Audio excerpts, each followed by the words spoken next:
ಮೊದಲನೇ ಪ್ರಶ್ನೆ ಹೀಗಿದೆ, ಬೈಜಾಂಟಿಯಂ ಎಂದು ಕರೆಯುವ ಕರ್ನಾಟಕದ ಅತಿ ಪುರಾತನ ನಗರ ಯಾವುದು? ಪುರಾತನ ಅಂದ್ರೆ ಹಳೆಯ, ಕರ್ನಾಟಕದ ಹಳೆಯ ನಗರ ಯಾವುದು ಅಂತ ಕೇಳಿದರು.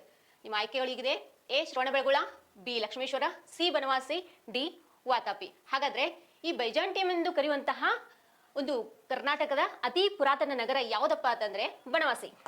ಈ ಬನವಾಸಿ ಏನಾಗಿತ್ತಪ್ಪ ಅಂದ್ರೆ ಇದೊಂದು ಕದಂಬರ ರಾಜಧಾನಿಯಾಗಿತ್ತು. ಯಾವುದು? ಬನವಾಸಿ. ಬನವಾಸಿ ಕದಂಬರ ರಾಜಧಾನಿಯಾಗಿತ್ತು. ಇದು ಎಲ್ಲಿತ್ತಪ್ಪ ಅಂದ್ರೆ ಉತ್ತರ ಕನ್ನಡ ಜಿಲ್ಲೆಯ ಸಿರ್ಸಿ ತಾಲೂಕಿನ ಒಂದು ಪ್ರದೇಶ. ಯಾವ್ದಪ್ಪ? ಬನವಾಸಿ. ಇದು ಎಲ್ಲಿರ್ತದಂದ್ರ ವರದಾ ನದಿಯ ದಡದಲ್ಲಿರುವಂತಹ ಒಂದು ಊರು ಬನವಾಸಿ.